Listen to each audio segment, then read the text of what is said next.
mother was there, and Jesus and his disciples had also been invited to the wedding. When the wine was gone, Jesus' mother said to him, There is no more wine.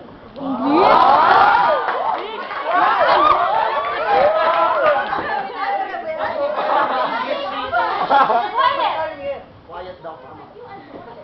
Again. Ulit. Oh my gosh, they're English.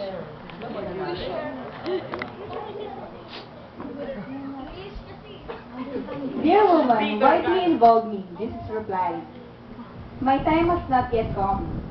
His mother said to the servants, "Do whatever he tells you." Servant? Yes, ma'am.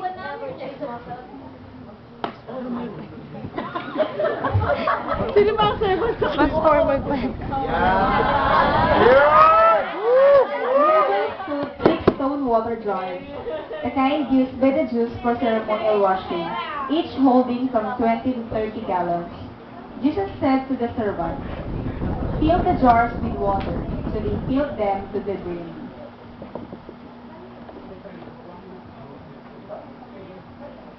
Buka ng tubig. Ano ba ha?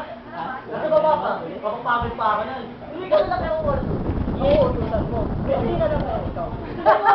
Di ba ako? Sige, taga. Ano ba na ako?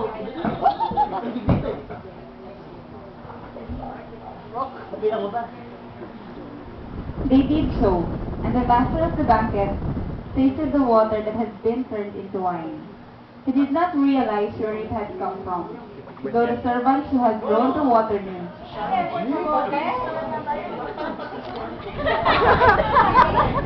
Then he called the bridegroom aside and said, "Everyone brings out the choice wine first, and then the cheaper wine after the guests have had so much to drink that you have saved the best till now."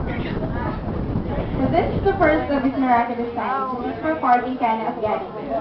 He thus revealed his glory, and his disciples put their faith in him. Amen. One!